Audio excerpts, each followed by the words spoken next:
Booyaka shot. Booyaka shot. Cheer. So you're new to fantasy basketball. You've been playing fantasy football for years. And you've been telling yourself, I'm going to join a fantasy hoops league. So you sign up, but you didn't fully understand the league types and you realize you're in a category league. And you're like, what's a category league? And how do I even prepare for this upcoming draft? In this episode, my special guest is going to put you on a game and get you ready for your fantasy basketball draft for this season and beyond. We believe every NBA fan who plays fantasy football should also play fantasy basketball. Barack Lesnar is one of my favorite YouTube personalities for fantasy sports. I've been watching him for years. The brother offers so much value for category leagues, but even for points leagues as well. So I've been getting tons of nuggets from him. Really excited about having him on the show. I introduce to you the host of the Barack Lesnar Hoops Fantasy Basketball Show on YouTube, my brother, Barack Lesnar. What's good, Barack? What's going on? Thanks for having me on. I'm excited. Oh, man, I'm super hyped as well, man. Let's jump into some value. I saw I think your first video of the season when you talked about the power of the unicorn. And I want to shout you out also for being the first guy I think on screen had some chat GPT action for fantasy basketball. I had some people talk about it. I think Josh Lloyd talked about it with his some of his titles. He's been using it. I've been using it behind the scenes, but I think it's really dope that you were transparent, put it on the screen. So talk to me about that concept of the power of the unicorn and maybe even some players that fit that mold. Yeah, so when I say unicorns, I think there's a seesaw effect with a lot of categories, and it makes a whole lot of sense if you really think about it. So when you have guys that take a whole lot of shots, it makes sense that maybe because they take a lot of three-pointers, for example, their field goal percentage is going to take a hit. So there's almost this trade-off where, all right, I want three-pointers, but it's going to hurt my field goal percentage because if you're really efficient at threes and you're hitting 43% of your threes, you're actually an incredibly efficient three-point scorer. But when you find those players who can get you 50% from the field and they're also getting you three threes, I call that a unicorn because they're an anomaly. They kind of go against the traditional thinking. Another example of that is block shots. Traditionally, your blocks are going to come from big men who play close to the basket, both on offense and defense. You normally don't count on them giving you threes. So there's that trade-off. All right, I'm going to be good at blocks, but I'm going to take a hit in my three-point category.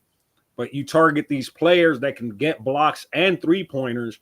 What ends up happening is you're essentially maximizing your strengths and you're kind of diminishing the traditional weaknesses that you would experience with these non-unicorns. And they're called unicorns because it just goes against what you would normally expect. Somebody that I think fits the bill, possibly my favorite player, reigning finals MVP, Nikola Jokic. Somebody who I've been a fan of for years. I've talked about him as the number one pick for years now. I always got a bit frustrated when people kind of downplayed him and said, oh, he hasn't done anything in the playoffs because the things he does are out of this world. He's a unicorn in a few different ways. He's a unicorn because he's a traditional center that gets three-pointers and also a really high free throw percentage. And outside of that, he's giving you point guard level numbers from the center position. So the flexibility that gives you in building a team in categories is just out of this world because typically you're not going to have a center giving you point guard numbers. So because I picked this center with point guard numbers, now maybe I can pick a point guard and ignore the fact that they don't have a ton of assists because I'm getting that from the center position, which traditionally I wouldn't get. So I hope I'm being clear in what I mean by a unicorn. Jaren Jackson Jr. is another great example of a unicorn. Brook Lopez. These big men who get you a ton of blocks, get you a ton of three-pointers, and also help your free throw percentage. Very dope. No, that makes total sense, and it's very clear. So you talked about positional flexibility in that same episode, which was a really good nugget for me. Talk to me about the importance of positional flexibility in category leagues. So this is something I had to learn with experience. So if you ignore it too much and you're just going off of, I really like this player or this player fell to me, so I need to pick him now, you end up with positional weaknesses. What I mean with that is, let's say I draft 7 shooting guard eligible players, but now I only have 2 centers on my rotation. No matter how good my shooting guards are, what will likely happen is on those nights where every team seems to be playing, I'm going to have some players on the bench because maybe I have 3 center slots and too many shooting guards. So I end up with dead weight. And the last thing you want is to be in a situation where you have players just rotting on the bench, having a great night, but you can't slide them in because they don't have that position eligibility, which is why I love targeting players not only that have multiple positions, but there are some players that have maybe 3, sometimes 4 positions where you could slide them in anywhere. And the way I view positions, I try to target 4 to 5 point guard eligible players, 4 to 5 center eligible players. And when they have multiple position flexibilities, they say they have point guard, shooting guard eligibility, I don't need to target shooting guards because maybe now I have 5 point guard, shooting guard eligible players, which means I have 4 shooting guards and I have 4 point guards, which gives me a little more flexibility with the rest of my build. So if you have too many players that, let's say, all your centers you draft are center eligible, not power forward eligible, now you can't play them in your forward slots. So now you have to use a utility slot, or if you have point guard eligible players only, you can't slide them into a shooting guard slot. So that positional flexibility makes it so that regardless of what's happening that night, you don't have players sitting on the bench that shouldn't be sitting there when there's a slot available that they could potentially fit in. And it's like a puzzle. When they have all those different positions, you're able to play around and find a place to put them on your roster. Typically in a default league, I think you have 13, 14 spots. Yep. No, that's good, Brock. One question I had off of that. So what's your take on limits on how many centers you can have? Because I know that's a hot topic sometimes. I tell people remove that. Like if you want to have a bunch of centers, that's up to you. What's your position on that? I think it's a handicap. And I found that happens sometimes. People put these barriers in place. So something else I've seen is where they make it so you can't just go and pick somebody up right away because there's a time zone difference. So they make that more difficult. I think if you're willing to put in the energy and time and the strategy and you draft 6 centers because it's going to help you, I don't like there just being this one position that has this limit on it when the other ones don't. And it's really just to give other people a benefit just because centers are rare. And I said it in my first video, centers are typically 7-footers. As far as human nature, 7-footers are rare. So by default, centers are going to be more rare. But there's always a trade-off. If you have too many centers, there's going to be a position you're weaker in. And I don't think you should put any handicaps that kind of even out the competition because it's all a mental game. And if you're willing to put more effort and try a strategy, I don't like rules like that, personally speaking. Yeah, I feel you on that. Talk to me about some of the categories that fantasy managers need to prioritize.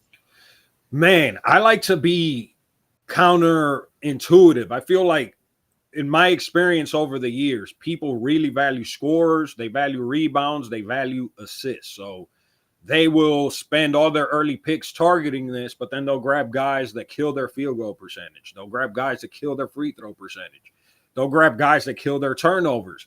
So I figured out at some point, if I target assist to turnover ratio players, so guys that get a lot of assists relative to the low turnovers they have, and I target field goal percentage, I target free throw percentage. If I'm going to be weak in one, I don't want to be weak in both. I don't want to be weak in field goal and free throw percentage. I'm going to choose one or the other. Instead of going for assist guys, I'll go for assist to turnover ratio guys. So maybe I end up middle of the pack in assists, but I'm one of the strongest teams in turnovers. And again, it's that seesaw effect. I'm going to make it so, all right, you're going to beat me with all your assist guys or you're going to beat me with all your scores. But guess what? You're not going to beat me in field goal percentage. You're not going to beat me in turnovers. and I'm going to be competitive in steals and blocks because I prioritize those positions. And now you have players, for example, that don't have the ball a lot in their hands. And that's most players in the NBA aren't going to have the ball in their hands. So low turnovers are kind of baked into those sort of players. So if I'm grabbing guys that are specialists that can get me threes, they can get me steals and blocks, and out of virtue not taking a lot of shots, they're also efficient and don't turn over the ball a lot, it opens up the game for me because now these guys are bringing value to me because I'm not looking at them and saying, you only score 8 points per game, you can't be on my roster, versus a guy that's focused on scoring heavily or on rebounds or assists. That's very heavily based on that usage. So what that means to me is everyone is targeting those heavy usage players. So then you close out a lot of the league. So my strategy not only opens up the league, but by targeting those categories, I can look on the waiver wire and immediately know who fits my mold and who doesn't. So Dylan Brooks, not a guy you're going to see me draft often, takes a ton of shots, inefficient, turns the ball over, not a lot of assists. So it makes it really easy to me not only to know who to pick up, but who to not. That's good. So you talked about assist to turnover ratio and just stats in general. What kind of tools, websites, where would you point people if they're new to fantasy and they're like, I don't get enough information from Yahoo or ESPN? What tools would you recommend? I've always liked, and I'm going to give them a shout out. I'm not connected with them in any way, but #basketball. I feel they have a lot of great free tools that have been helpful to me. I've also paid a couple of bucks because they give you some other cool tools that I find valuable. But honestly, I like the Yahoo user interface, and Yahoo Fantasy gives me a ton of information. The research tools are incredibly helpful. Even when I do my videos on waiver wire pickups, I based on waiver wire trends because where there's smoke, there's fire. And you have these really talented, skilled people who are making moves. And if you see a player all of a sudden is getting picked up by 500 individuals, now you know, hey, there's something for me to look further into. And it depends what you want to look up. You could Google it simply assist to turnover ratio NBA for last season and look up a reputable site. It's knowing what the stats means more than where you get them, because you could get the information from NBA.com if you want to.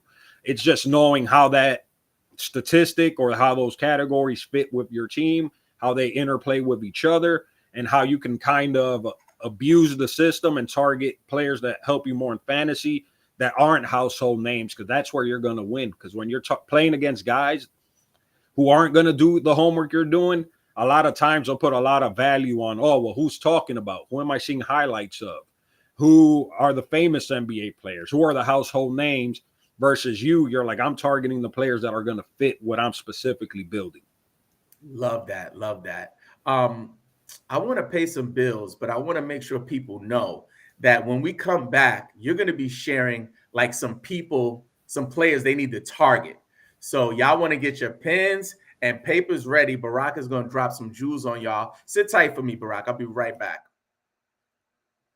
This episode is presented to you by BetOnline. Football is back, and BetOnline is your #1 information source for all your sports wagering info with all the up-to-the-minute stats, news, scores, and matchup breakdowns. Get the latest game odds, spreads, and totals from the NFL and college football at your fingertips with BetOnline's real-time updates on statistics, news, and odds. From week 1 all the way to the college football playoff and Super Bowl, BetOnline gives you access to the best football promotions and contests available anywhere online. Head to the website today and use your mobile device to get in on the action. Remember to use the promo code BLEAV to receive your 50% welcome bonus on your first deposit.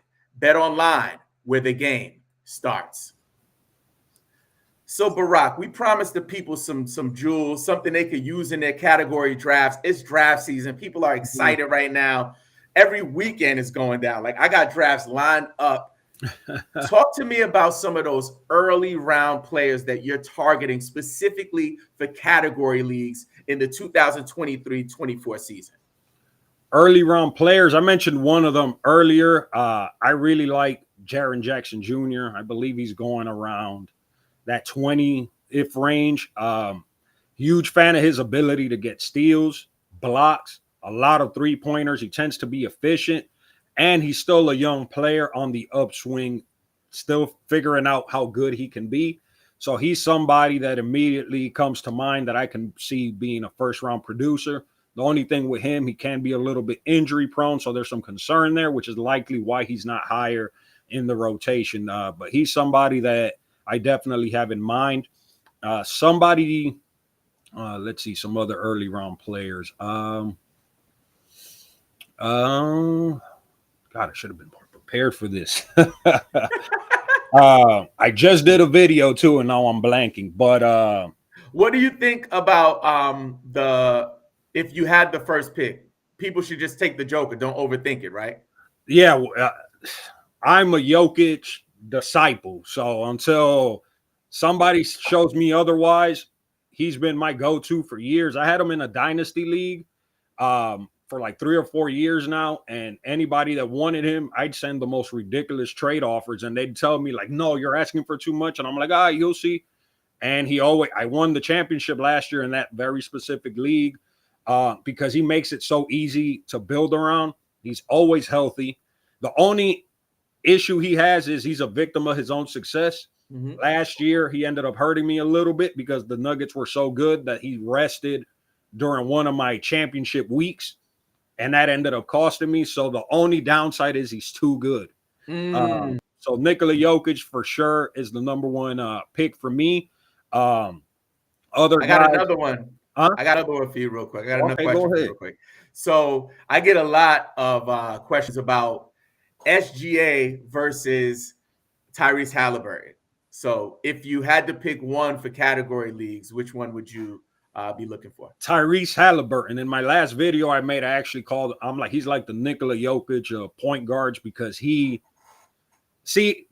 rookie year, and I normally don't recommend rookies, but this guy was going at the end of draft. So I'm like, draft this guy because I did research into him, and I read something very interesting. In college, I think he had the highest win shares for the lowest usage of any player in like NCAA history. I don't know if that's changed since then, but at that time, that immediately caught my eye because it said he doesn't need the ball in his hands to help his team win.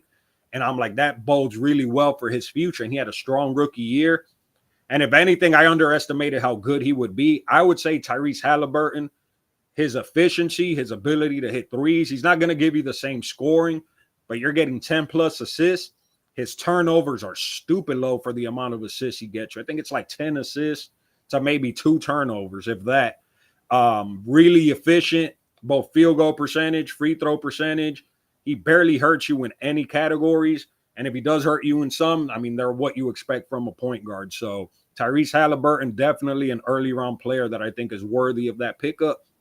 I love Shea as well, but he's also been a little bit injury prone in my experience. He took a huge leap last year.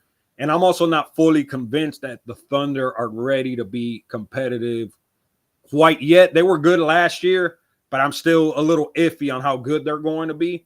And there's always those rest games that happen at the end of the year. I just see the Pacers being a little more competitive.